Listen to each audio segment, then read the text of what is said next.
We did, of course, receive over 400 responses, but we can only count an organisation once. We had quite a variance in organisational size, and for the most part, 87%, it was the head of talent acquisition completing the survey. Joining me today, I would love to introduce you to a very good friend of ATC's, Karen Van Vuren. Karen is the CMO of Greenhouse. And Greenhouse is the leading hiring platform trusted by over 200 organisations in APAC, Karen, but 7,500 worldwide. Indeed. Hello, Joe. I should say good morning. Good morning to everyone on the call here. It's just fantastic to be here. I'm coming to you from Maine in the USA, where it is actually already dark, but I would much rather be having this kind of conversation. I'm excited to spend the hour going through the data and be able to bring some of the global perspectives to bear. I just want to say, a couple extra things about Greenhouse. It's not often that you get the opportunity to actually enter a market and introduce yourself. Greenhouse has been a part of the Singapore and Australian market for the past year or so. We've got a team in the region. It's our pleasure to be able to serve companies of all sizes, from SMB to mid, even to enterprise. Quite a few of our customers are global and based all around the world. And I think what makes Greenhouse a really great choice is the fact that we integrate with some of the big HRISs, think Workday, but we also are a very modern hiring platform with AI deeply embedded in all of the workflows, so that you can do everything that you need all in one place. I'm going to weave a little bit of that throughout our conversation today, but there is a lot to learn about Greenhouse, and my team and I are excited to share a little bit more with you about that. Yeah, lovely. Thanks, Karen. And you are building quite the team here onshore in Australia. I've met some of the team. Very lovely, really excited group of people to be bringing Greenhouse onshore here, particularly given your elements around real talent and candidate fraud and what we're starting to see in the market. It's making for some very interesting and changing conversations. Absolutely. But let's get into the data. So 2026 hiring intentions compared to 2025. And what we can see here is we've got around a third. So, we've got roughly, a third on decline, just over a third stable, and just over a third with hiring growth here. So the market seems fairly even at the moment. But it's interesting when you look at TA team size over the next 12 months, right? We've got the majority is stable. Yeah. This is an interesting thing. The picture looks very similar in many of the markets in which Greenhouse actually operates. But the consistent refrain that I think I'm hearing from our customers, and most recently from our customer advisory board, is that there's a lot of pressure on TA teams, even though the numbers might be small, to actually increase the output. In other words, a lot of pressure to do more with the team and the resources that you have. I don't know a better team in the business, to be able to step up to that challenge, that's for sure. But this is very much a global pattern, and this pattern looks very familiar. Yeah, absolutely. And, it's nice to kind of have so much year-on-year data to share with you. I'll be able to do that in a couple of slides about how things are tracking this year compared to previous. Before we do that, I want to retake a look at this redundancy slide. Now, we went through this in detail last week, but this week I wanted to really hone in a little bit more as it relates to hiring demand. So if we talk about the 22 organisations that made redundancies here because they had offshored work, half of them report a decrease in hiring. Mm-hmm. The 19 organisations that made redundancies because they made automation gains, we've got 63.2% of that group of 19 are saying they will decrease hiring demand. And then there were 16 organisations that made some redundancies to pull salary back in order to redistribute to invest in AI. And we see again, we've got half of this group will decrease hiring. So this, I think, will be the beginning of some data we'll start to track around redundancies, reason for redundancies, and what it's doing to hiring demand as well. I think this is going to be definitely a good slide to track. I think that there is a lot of interesting stories beginning to emerge about automation, maybe taking the bottom half of all of the manual work away from teams, really freeing talent teams up to be focusing on more of the high value or value added pieces. I know that in the data that you're going to be sharing later on today, more of that will come through. But to see the percentages shift is going to be what interests me going forward. That's right. And also, the headlines of, impact from AI versus the reality of what we're seeing in local organizations. So one of the key findings is steady progress and the impact of alignment. So talent leaders, overall reported stronger talent strategies, closer alignment, and improved delivery of talent since last year, which is terrific. Organizations with highly effective talent strategies were substantially more likely to report having high delivery scores. And it kind of reinforces the idea that your talent strategy is more than a planning exercise. It really is providing clarity around priorities, improving decision making, and helping talent teams focus on the capabilities that the business needs most. So looking at those scores, effectiveness is, how effective do you consider your organization's talent strategy to be? And have a look at the growth from last year. Last year was 6 out of 10. This year it has shifted to 6.8 out of 10. That's a substantial increase in 12 months' time. But you see alignment tracking almost exactly the same. Alignment between the talent strategy and the organizational's 5-year plan has moved from 6 to 6.9. So well done, everyone online who have been working really hard at that. We ran quite a few sessions around business alignment throughout the last 18 months, and that seems to have really resonated. It is showing up as well in delivery. So delivery's gone from 7.1 to 7.3 in terms of giving the business the right talent at the right time. Let's go a little bit deeper into effectiveness for a moment. So the effectiveness of the talent strategy, how do we come up with this kind of number, and where are the high achievers sitting against the developing and the low? So when we ask people on a scale of 1 to 10, what we then break it down to is a high performer is anybody who is an 8, a 9, or a 10 out of 10. Somebody that we would consider to be in development is ranking a 6 or a 7, and low is anything from a 0 to a 5. And just like any bell curve, we're seeing that stubborn 20% there, aren't we, Karen? Yes, we are. I'm actually quite curious about that. And perhaps this is a question for folks in the chat. For those sort of 20, just over 20% of functions that are reporting, low effectiveness and low alignment, I'd be quite curious to understand what are the factors that are holding teams in this position back?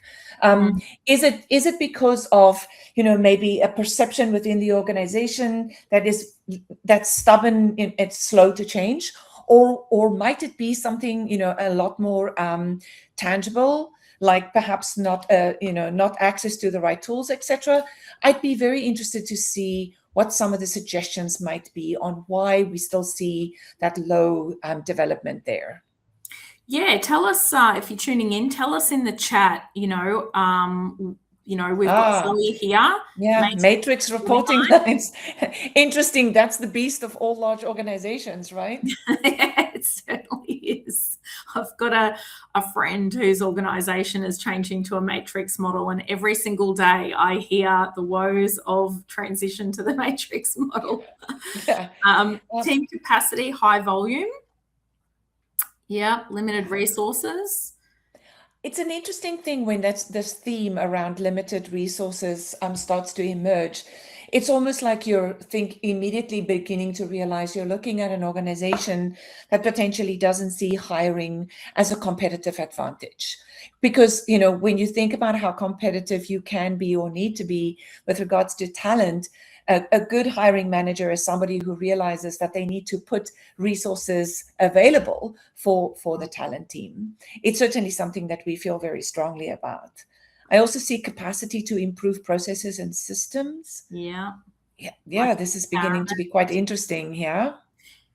And I think part of it as well, I remember I've done quite a few polls, and I said, if you're looking for your next role, would you want to shift into a head of TA role where, the function is working perfectly, it's humming along, you can come in, you can be a leader, you can do the cherry on top kind of work?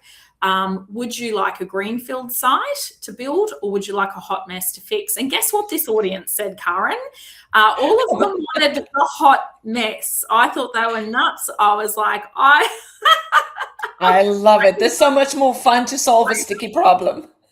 Yeah, and so I know that some of the people in this report who did respond with 0 to 5, some of them are top operators, and I am certain that they are moving into those businesses to try and fix those functions. There were definitely an element of people who felt powerless that really came through in a lot of the commentary, which is a very tough spot to be in. I think, before you move on, I think that there could be a fabulous webinar to be had around how do you turn a business partner or a hiring manager into somebody who is like a talent maker or an advocate for what hiring is all about, because that's the ultimate partnership that we need, right? Anyway, that's a future conversation. That's it. TA is a team sport.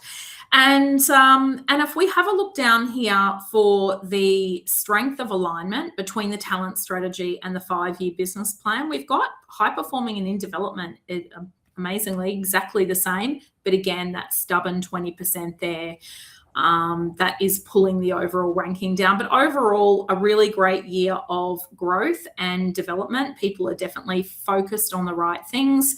And, as we can see here, we're about to see why does it matter. It's more than just, an exercise in, strengthening alignment for the purpose of it. So what does it actually result in?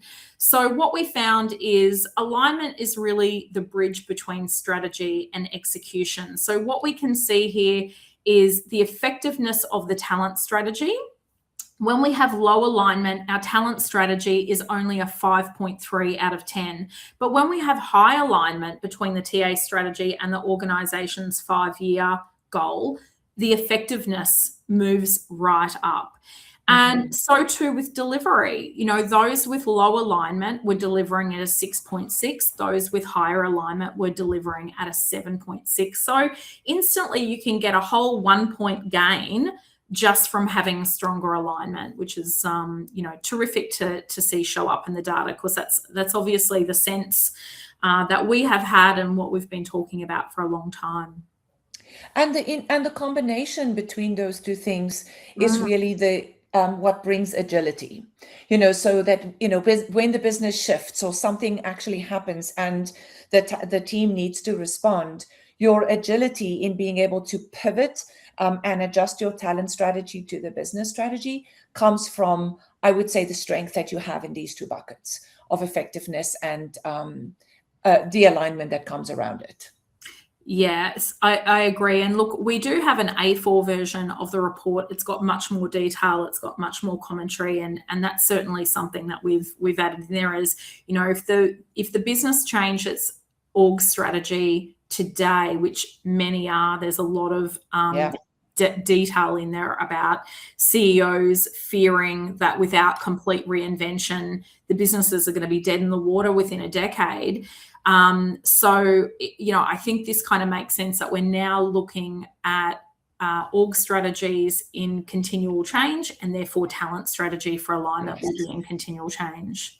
Yes. Let's look at delivery. So over the past 12 months, to what extent did the talent function deliver the right talent at the right time in order for your business to win in the market? We saw before it was 7.3%, but we thought we'd just kind of show you the detail here of how everybody answered these questions. So we do have a lot in high, but very few as a 10 out of 10, a few as a 9, the majority there are an 8.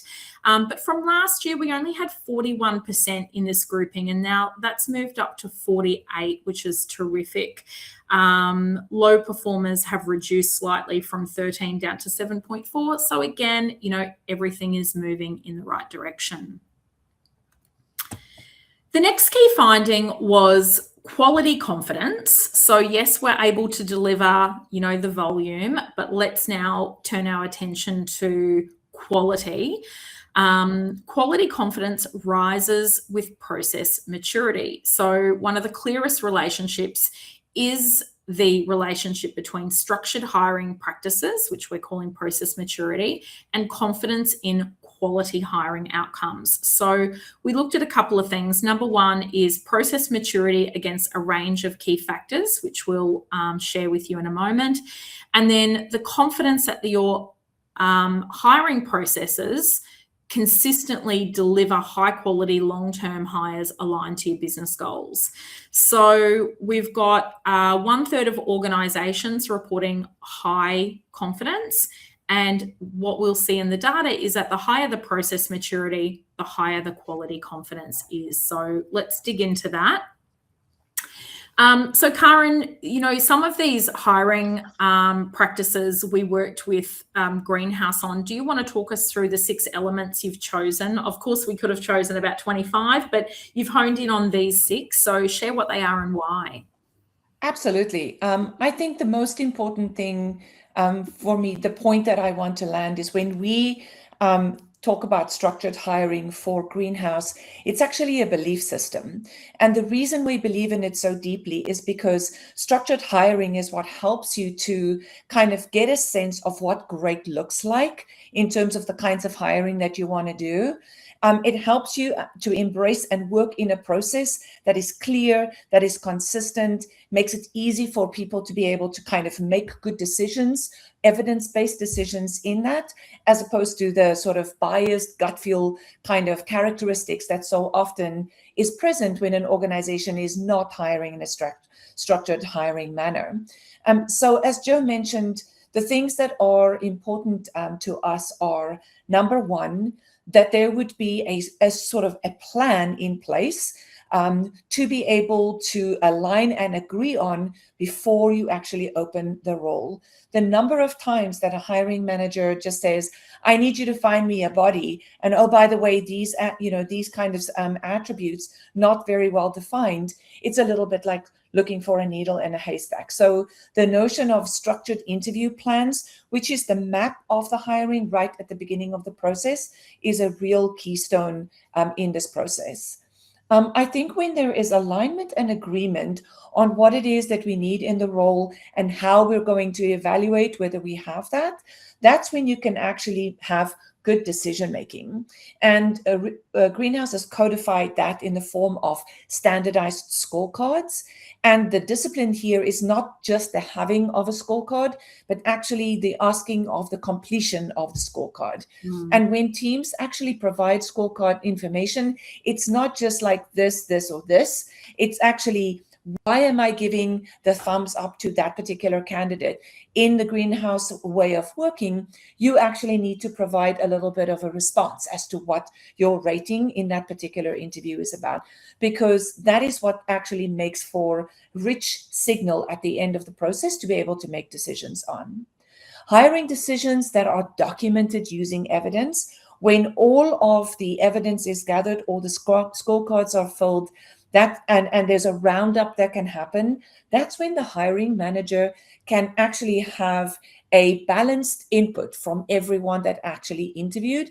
And so a hiring manager can say, why did you advance this candidate? And it's more than, oh, they went to the same school as I did, or I like that they played golf, So hiring decisions that are documented with sort of evidence from the interviews, This particular piece is also even more effective when there is video interviewing and AI note-taking inside of the platform, so that the interviewers can concentrate on what they're the questions that they're asking, as opposed to the notes that they're needing to take.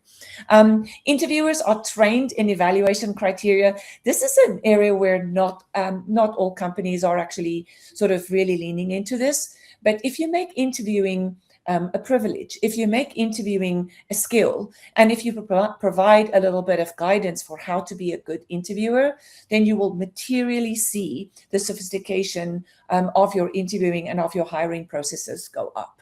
Obviously, definitely needing to align on what the evaluation criteria for every role will be. It's really important that once the interview process or the hiring process is unfolding, that you're gathering data and that you're able to actually report on that data. That critical metrics like time to hire, or any of the ones that your organization might value, that you're able to get that data from the process, and you're able to actually present that data and tell meaningful story about why the choices are made in the manner in which they are. And then last but not least, it's important to consider the candidate experience, not only in terms of communication. We all know the horror stories about communication black holes, but actually around expectations. Increasingly, as AI is being used in structured hiring or in the hiring process, the research that we've done with candidates are saying that 78% of candidates are saying that they expect that a company would be open and tell them how they're using AI in the hiring process, but most companies actually fall short in that area. So providing candidates with clear guidelines for when they're going to use AI or how they're going to use AI will really elevate the overall experience. It will be good for candidates, it will be good for recruiters, and it will be good for hiring managers. Yeah, agreed. And I think, the big thing here as well, that there will be an increased demand in explainability, right? And that'll be based on a couple of things. Number one, potential increases to our industrial instruments around, where we're using AI, is it a human making the decision? If that's out there as a question mark, where we don't fill that gap, so where you've got clear guidelines exist for when and how AI can be used in hiring, if you're communicating that to your candidates up front, you're rushing to answer that question before it's raised. I mean, TA, the hiring process is always sadly going to reject more people than they're actually going to be approving. So for that group of people, I think it's only a growing concern, and where we, from candidates, and where we sort of aren't communicating very clearly and very precisely, consistently and persistently, they're just going to fill in their own gaps. They're going to fill in their own blanks and make up their own story about how and why they didn't get the job. Jo, there's one thing that, can I just interrupt you there for a second? So often we are hearing, when we get feedback about what job seekers are experiencing, when they've had a terrible experience, they would say, it's not only that I didn't get the job, but it's also that this organization has lost a customer. Yeah. And so there is a knock-on effect that goes wider than just a poor candidate experience in that moment. Yeah. And up to your point around interviewers are trained in evaluation criteria, maybe we can get people to tell us in the chat if you have a structured way. Like, I know here in Australia, there is a way of doing this many organizations use. It's called license to hire. I see James Whitcomb's in the chat here who has created that. So, license to hire for line managers and hiring managers. Tell us in the chat if you have a structured process around that, because what we have found, the impetus for doing that is quite often a hiring manager will say, I know how to interview, I've been doing it for years. And, Yes. you know, maybe they've come from Google. And so they really clearly understand how Google hire people. But then another person has come from, you know, Victorian Department of Transport, and they really deeply understand how Victorian Department of Transport hire people. But somebody else comes from National Australia Bank, and they really deeply understand how NAB do it. But can you say with certainty that, you know, your hiring managers know how to hire your way based on your needs and, you know, what the organization's looking to achieve over the next few years? Lovely. So these are the 6 elements we've chosen. Of course, there are many more. We want people doing background checks. We need people, you know, we need technology and people to be spotting fakes and frauds in this representation. But let's have a look at these 6 elements. Now, what we found here is that based on those elements, anybody who said they use 0 to 1 of those processes, we mark as having low process maturity. You know, that's roughly a quarter. Most people sat in the middle. They have between 2 and 4 of the 6 practices. That's 60.3%. And we only had really 15% that said we have high maturity. And of course, quite a few of those, Karen, were greenhouse customers. So, you know, no surprises, but, you know, they had 5 to 6 processes embedded here. You know, it's actually quite interesting. Sometimes you look at something like this and you're like, oh, the bar is very high. How do we actually do this? But sometimes the bar can very easily be moved up higher by doing simple things. I mean, if you just had that meeting, if you just inculcated a process that said, before we open a job, there really needs to be a conversation between the hiring manager and the recruiting team of what it is that would actually, that what good looks like in this hire. That's a fairly significant step, right?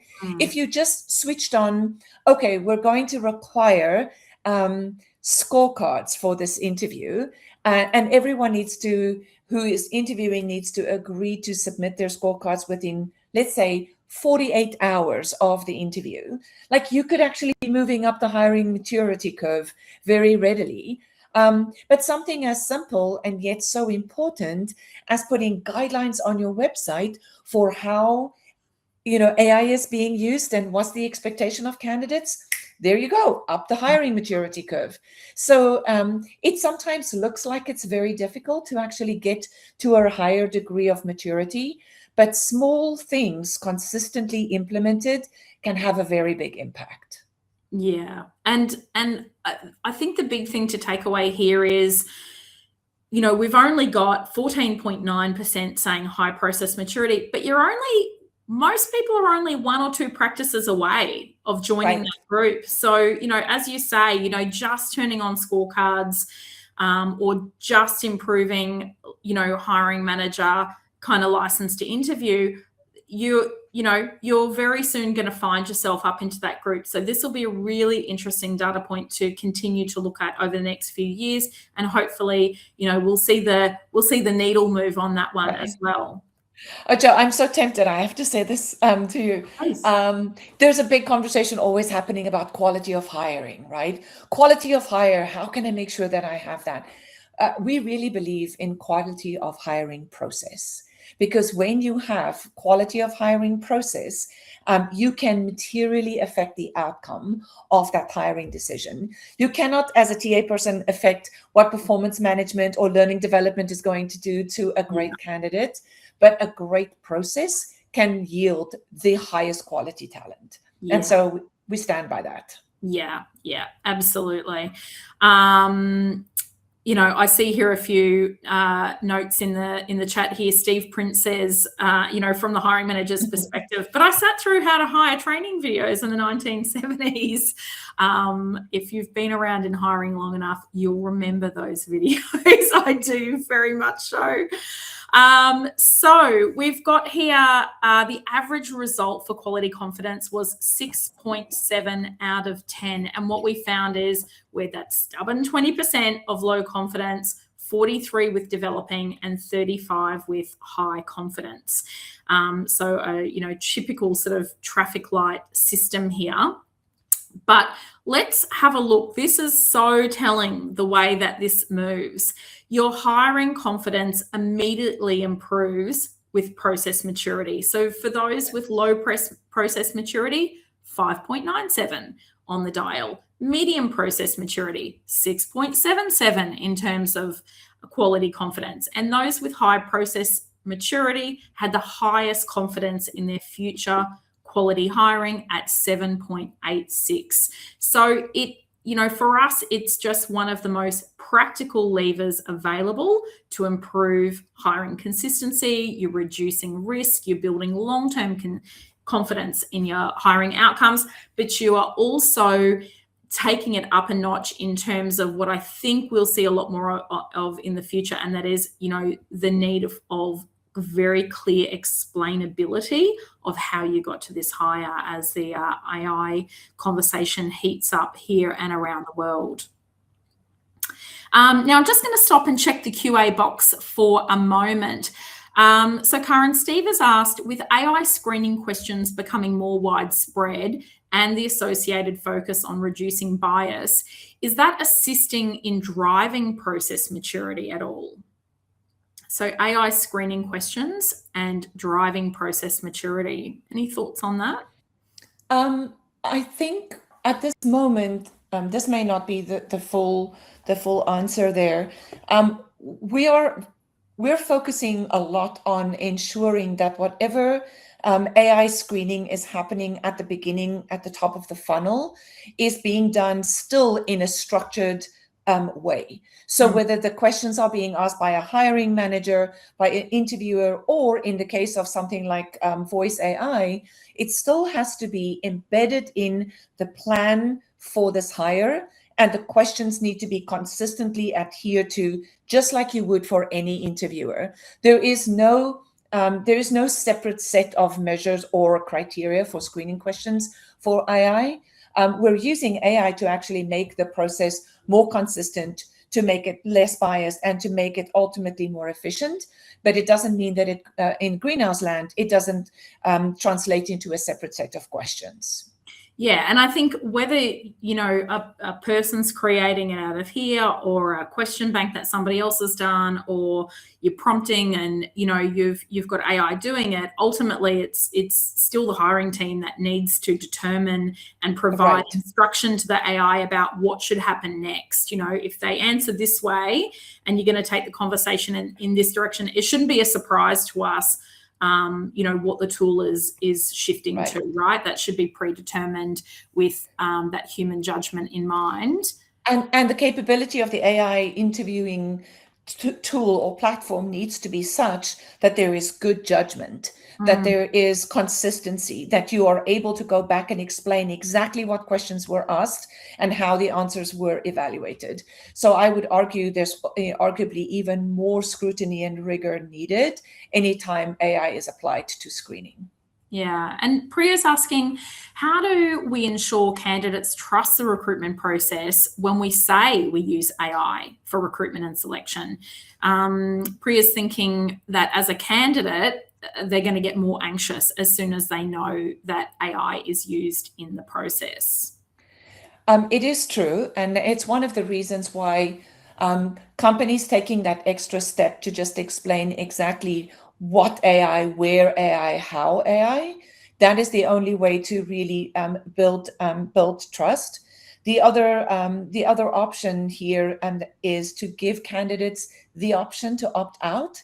So if you're not willing to participate in an interview that has a strong AI component to it, candidates need to be able to opt out without feeling like they're getting penalized in the process. This is obviously hard to do at scale. But we are at a very precarious time, I would say, in hiring, where you really need to over-index on things that would build trust as opposed to break down trust. There's enough trust being broken all over the place to not, sort of pay attention to this.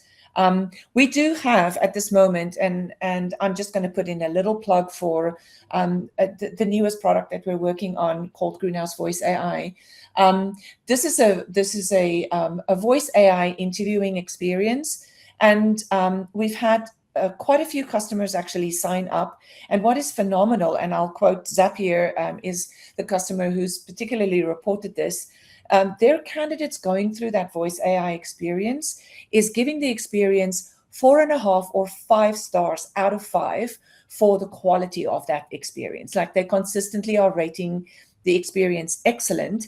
And the reason for that is the transparency, the way that the questions are being asked, and the respectful, shall we say, dynamic between interviewer and the job seeker being interviewed.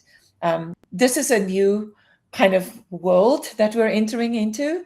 So we have to be able to allow job seekers and candidates to sort of proceed with caution. And as I say, they need to be able to have the option to participate or choose to not participate.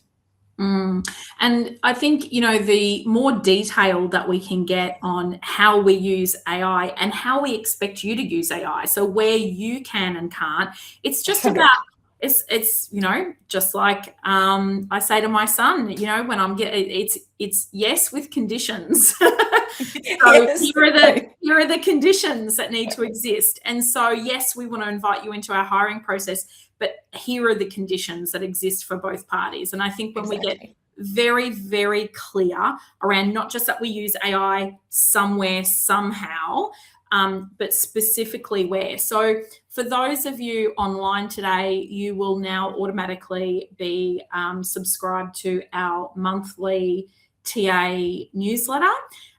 We have actually got an example from Stefan at Explore about their organisation, their talent teams. Here's where we use AI. Here's where we expect you to use it or not use it. So this is increasingly a policy that must exist and must be front and centre, and not just somewhere on your careers page, but consistently communicated with anybody in your hiring process. And, you know, Stefan's done a lot of work in this area. And funnily, you mentioned your client Zapier, Karen, because he said Zapier are really the organisation doing this best, and he gets a lot of his inspiration from that organisation.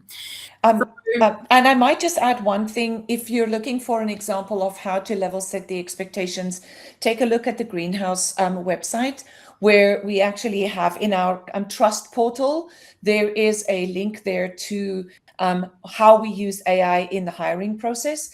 And we're being very, very explicit with what we do.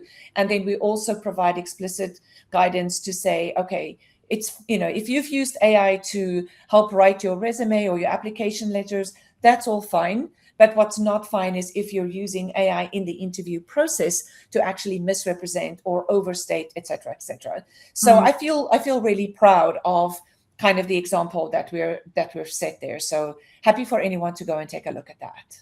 Yeah, thank you. I think there's a lot of organisations out there that will need some inspiration. So you've got the trust portal on, thank you. Us just put it in here in the link, which is great.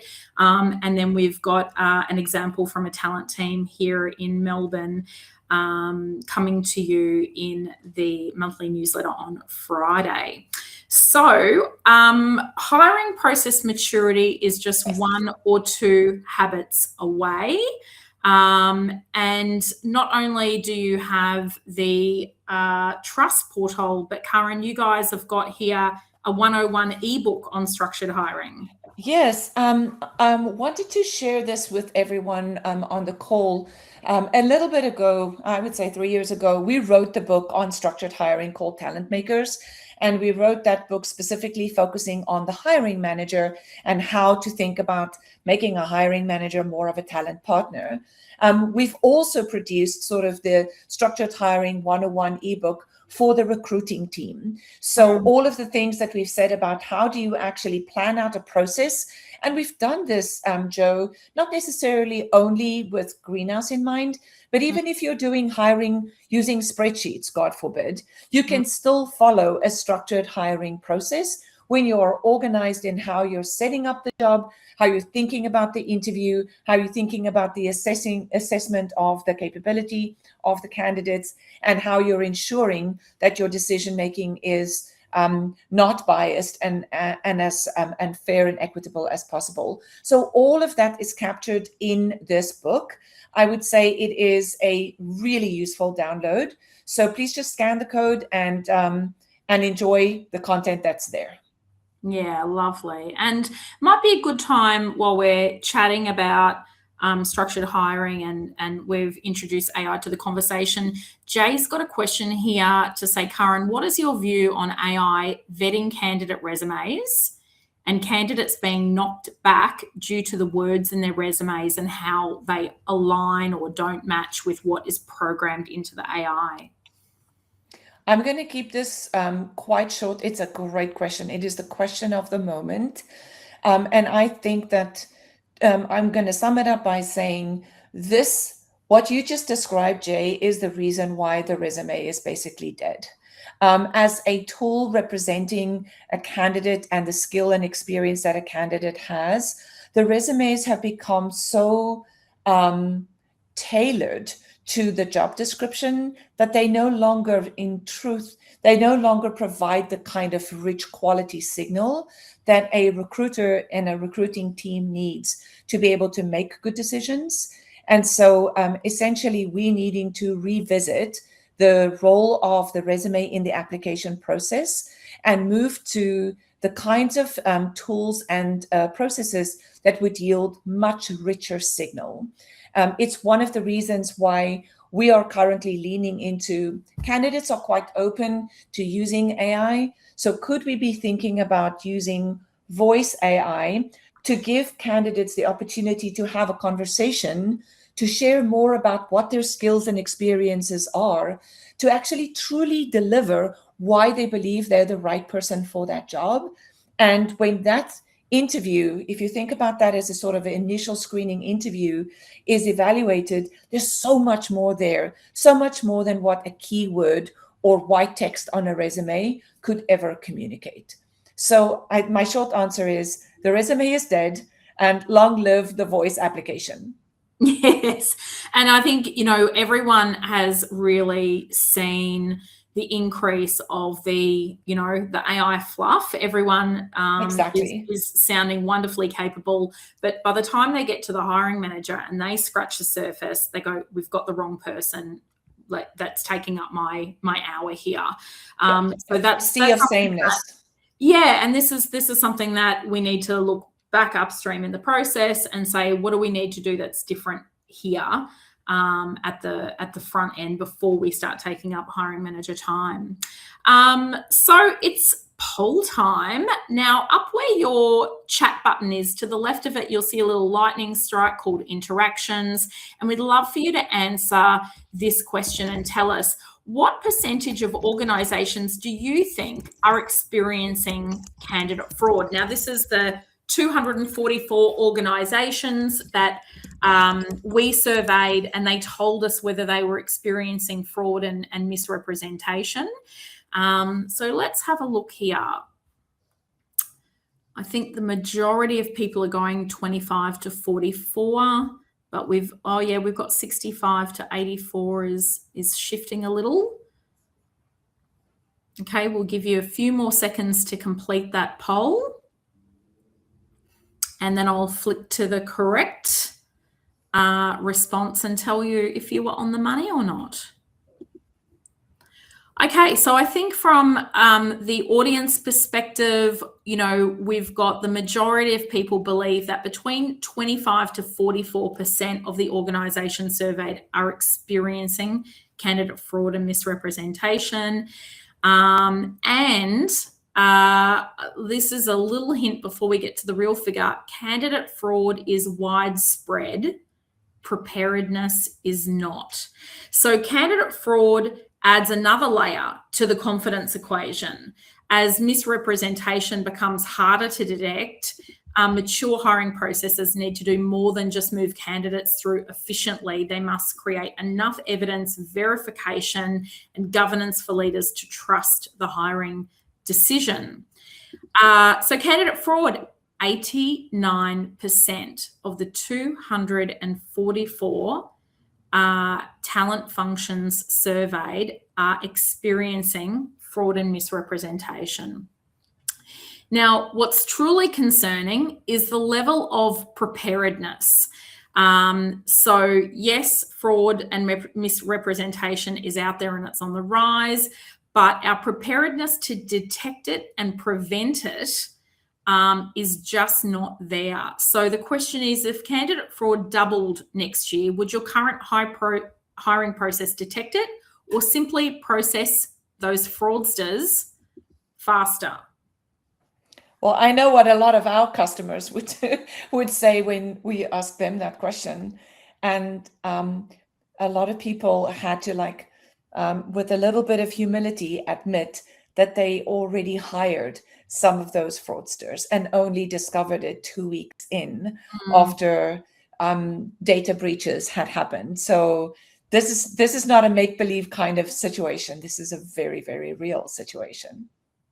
Yeah, and there are many versions of this as well. I mean, the Democratic People's Republic of North Korea, that's one of them. And there has, I know, been organisations here in Australia. The Australian Federal Police had hundreds of cases that they're reporting. But of course, nobody wants to come out, particularly publicly listed organisations. No one wants to come out and say, we hired one of these people. And of course, North Korea is a sanctioned regime as well. So there's different levels of complexity in terms of the law there as well. So having a look at some of the data we looked at last week, we knew that from a focus level on a scale of 1 to 10, shifting from acquisition to advisory was the highest, followed by skills-based organisation and AI and automation. All the way down the bottom, 4.1, dealing with candidate fraud. Although when we go back and have a look, 89% of organisations said that they were suffering from it. So we're definitely caught short here, that is for sure. So let's take a look at where in the process candidate misrepresentation is most commonly appearing. So, you know, we've got here CV and application content, reference checking, live interviews with people being coached or having proxy interviewers. We have 12.7 have fake certifications has been found. We've got technical and skills testing, take-home assessments, you know, other people doing it for you. But all the way down the bottom is identity fraud, impersonation, deep fake, synthetic videos, and wow, are they really convincing? Now, Karen, I think you and I had a chat about this offline, is a lot of organisations might kind of say, oh, it's only the small percentage down the bottom that's the identity fraud and deep fake. Why is that a mistake to overlook that? There's so much that I want to say here. I think if you take a step back and you think about that top bar, right? The application content, and you think about the problem that most of our talent teams have been experiencing, which is overwhelming application volume. And increasingly the question is, are these real applications or are they spammy applications? And, you know, increasingly when you look at the resumes and you look at the cover letters, inside of a job, you're starting to see resumes and cover letters that all look the same. And you're like, what is going on here? And so as we as Greenhouse have been trying to sort of get our arms around this fraud problem, we identified that there's actually sort of 3 kinds of fraud that are happening. And maybe there are degrees of severity, if you would, but there is fraud, there is spam, and there is misrepresentation. And so I think what we were trying to do is to say, we know that the most serious types of fraud that's happening in organizations today is obviously, you know, sort of the deep fakes and the kinds of fraud where bad characters are getting access to the data and are able to really create a world of hurt and damage for a company. But recruiters and hiring teams are having to deal with spam and misrepresentation at the top of the funnel a lot. And so one of the things we wanted to try and do is to say, if you don't address that, it will continue to diminish or break the trust that there should be for a hiring process to be effective and to work. So we created, we did a little bit of a survey just to understand how widely this is happening. So we did a survey of more than 4,000 job seekers, recruiters, and hiring managers to understand the lay of the land. And 18% of all the hiring managers in that sample had actually already caught candidates using either deepfake technology or actually using AI to give them the questions in an interview. And it kind of gave us our own view of the data that potentially led an organization like Gartner, which is a global advisory firm, to say that by 2028, 1 in every 4 job applications is going to be fake. When you get Gartner saying that kind of stuff, then you know you really need to act. And so what we decided to do is to give recruiters the wherewithal to be able to act at those 3 levels. So right at the top of the funnel, where a lot of the initial filtering and screening is happening, we introduced a little bit of AI support to be able to understand how to elevate candidates that actually most closely match the criteria that the recruiting team have set. So that surfaces candidates that are a match, not necessarily based on their resume, but actually on the criteria that the recruiter set for the job. And then a little bit further in the funnel, we focused on fraud detection and spam block lists. So if the same IP addresses are spamming, or there's sort of very basic criteria that we're able to actually identify, so that we could actually create a little flag to say some of the behavior that's associated with this particular candidate feels like it warrants taking a second look, because there might be some fraudulent behavior here. And that's the kind of thing that will kind of catch the low intent fakes and things, so that recruiters don't have to spend their time there. And then the last hurdle of am I speaking to a human? Am I speaking to the same human who submitted an application, to the one that arrived at the interview, to the one that arrives at my front door? And that's why one of the reasons why we introduced identity verification into the conversation. This is the first time that identity verification has actually come into the hiring process, but it's a very lightweight way to just confirm that the candidate is who they say they are at the moment that it matters the most. Yeah. And so, I beg your pardon? Real talent, real people. Real talent, real people, exactly. And we've seen some very surprising results, actually real upside here. The being able to identify and reduce fraud really is an unlock for our customers. We see that our customers' teams are spending less time reviewing applications, because they have a little bit more support, I would say, at the top of the funnel. The pass rates of real candidates to the next stage is actually increasing by 27%. Now you're beginning to realize that you've got higher quality in your pipe. And over the last 6 months, we've had about 5.7 million fraud checks run by customers who are actually using the tool. And 1.2 million of those fraud checks actually resulted in a candidate no longer being able to move forward in the process because of fraudulent behavior. Yeah. That's a lot of risk reduced. That is a lot of time saved. And that is a lot of giving real talents, real candidates, actually the opportunity to stand out. Yeah. And I think, these bottom 2 down here, the quicker you can get them out of your process and not have them engaging with your people, the better. You want them out in the early stages, not in the late stages, right? That's correct. And I think, for the group of the people up the top who are inflating their CV, it's annoying, it's changing how we have to do things, but also these are real people who would actually dream of doing a good job for you, right? They might not be necessarily capable of doing that great job, but their intention is to come in and try and do a great job. The intention of those bottom 2 is to not work Right. for you at all. Right, exactly. Just to get access, just to take money, just to take IP, just to cause havoc in your organization.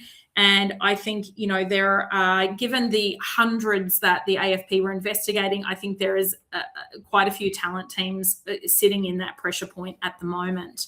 But I would add one thing to what you just said there, Joe.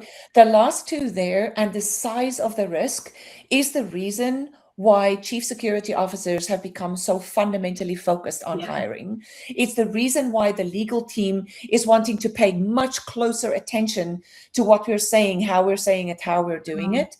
So the dynamic around the degree of fraud here is not only affecting this part, but it's affecting the entire process of hiring. Yeah. Now, we've only got a moment left. So the next 12 to 24 months, how do you expect AI to impact your hiring process? 167 of those 244 teams said we are looking to introduce and expand AI in hiring. So there's a lot of sentiment there. And in fact, we've got another QR code from you guys around real talent. But there's also some up and coming events that ARSA is going to be running around voice AI, greenhouse MCP, which was the thing that really excited me, and the advanced analytics as well. So if you'd like to start to get some of those demos and see what that looks like, you can scan that code there and you will be invited. But moving along now, we've got some examples from talent leaders. So I saw a question come up in the chat earlier to say, is everybody meeting everyone in person? So, we saw that a lot coming into the process to say, doesn't matter how far we get, everybody needs to visually, meet somebody before they actually get their credentials, before they get their login. But we can see some examples of talent leaders here: fraudulent qualifications, falsified national police checks, a different person turning up on joining date than the one that was interviewed. You really got to have your wits about you today. The methods deployed. So we asked people what methods they're deploying to combat fraud and misrepresentation, and this is what they were doing in order of first method to the sixth method. Number 3, concerningly, no formal action taken. So I think this is where that sat at the 4.1 out of 10, right? We know that fraud and misrepresentation is, very widespread. The preparedness and the energy into detecting it is not. In the instance of time, though, I'm just going to move straight along.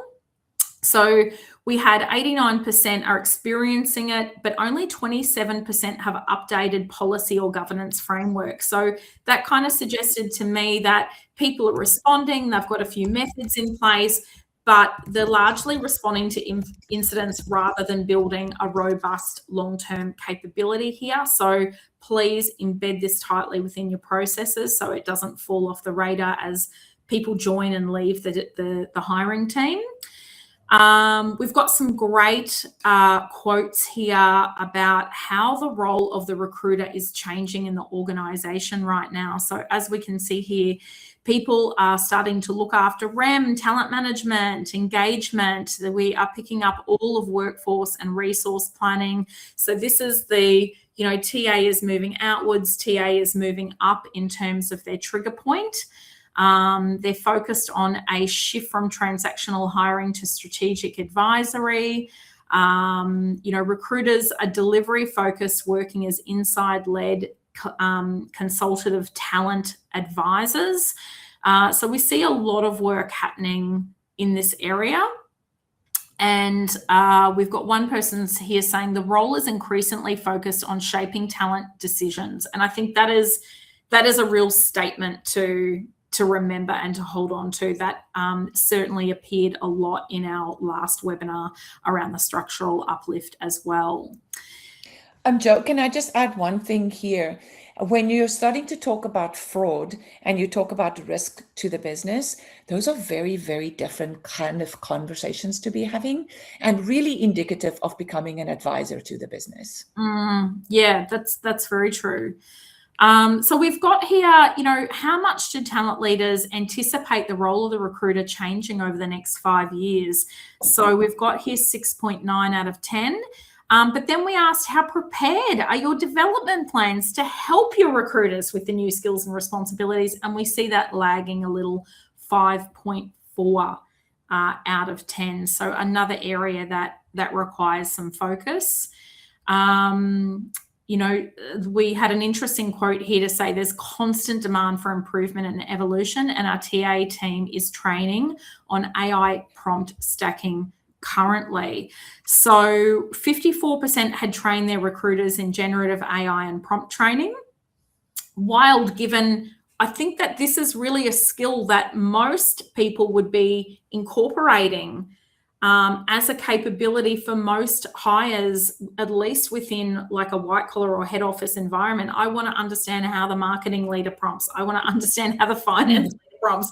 I want to understand how all of these people are prompting and what their expertise is. And the only way that you can do that is for you to deeply understand it yourself. So the fact that there's only 54% there is a big alarm signal to me, given that this is really a capability that most organizations should be looking at for roles now. 22%, again, that stubborn 22%, no plans whatsoever to train their recruiters in generative AI and prompting. Now, this is really the skill of the decade, right? So that's leaving it for the individual to invest themselves, you know, in themselves. Which is a little sad for the skill of the decade. Indeed. What TA capability uplift are you focused on right now? So we see some great ones at the top here: storytelling using data and AI, human-centered design thinking, influencing and challenging hiring managers. But obviously the concerning one at the bottom, TA is not a property for EQL at the moment. There's limited opportunity for growth. We've got here stakeholder relationships. So the average strength is 7 out of 10, which is terrific. But as we see, it's a sliding scale. We are great with our hiring managers and our HRBPs, and then it slowly starts to come down, and workforce planning is still sitting at the bottom there, which we have also seen in previous years. But I think as TA's trigger point maybe comes up a little higher in the process and we connect with workforce planning and demand planning, you know, that should really be strengthened. How much time are we spending with the business? So we've got here, you know, 60% is about right, 39% not enough. And the point I think I'd like to make is that stronger stakeholder relationships don't happen because recruiters are told to spend more time with hiring managers. The first thing for the TA leaders out there to do is to deliberately create space for them to have higher value conversations. Mm-hmm. And then that moves into, how do we create that space? It is the work we must leave behind. So AI, automation, process redesign should progressively be removing the repetitive admin. That should be creating that space for us. But space is not enough. It's a mindset shift. It's a capability shift. It's an operating model shift as well. But, you know, where can we find the most amount of value in terms of automating our administrative effort? And you can, we sort of looked and we go, do we go from the top level to the bottom, or do we kind of move through the stages in the hiring process? So we've kept it at the stages here. Role scoping and approvals came in at number 3. Screening was number 1. Interview coordination was number 2. So there's a lot of clarity around where it will add value. And as we saw before, the intention to embed AI in the process is very, very heavy over the next 12 months. The opportunities that unlocks to participate in earlier workforce planning and business conversations, to bring talent market intelligence to the table, to establish structured intake conversations, to build talent boards and regular business reviews, to develop hiring manager training. I mean, all of these things, as we leave some of the boring work behind, the repetitive work behind, we can put our attention on the more interesting high value work. So, the point that we've got here is that advisory is defined by the quality of the conversation, not just the quantity of time. So yes, we need the time, but then what do we do with that time? Yeah. A great quote here from TCS Insights. So talent advisory is more than time and training. Training alone does not create talent advisors. Talent advisory requires a mindset shift, an operating model shift, a measurement shift, and a leadership expectation shift. It's a massive undertaking. So very quickly, metrics at a glance. We have many more metrics in our A4 report, which you'll be receiving later this afternoon, but a really good opportunity to benchmark where you're at against in terms of the rest of the market. And I think we don't have any time for final questions. Any questions that are there, Karen and I will go through them and we can get back to you individually, because we don't want to miss the opportunity to be able to give away a free ticket to ATC 2026. So what I'm going to do now is I'm going to share my screen for a moment, and you will be able to see. Let's have a look here. We're going to click to spin the wheel now and see who comes up. A reminder, so don't flood the chat with any congratulations. Let's leave it clear for the winner. Lucy Villaforce at Marta. So let's come back and see whether Lucy is here in the chat. So let's give Lucy a moment to present herself. Let's see if Lucy's not here. I cannot see any messages from Lucy. Lucy's here, Villaforce, yes. I was in the wrong chat. Lucy is here. Fantastic. Congratulations.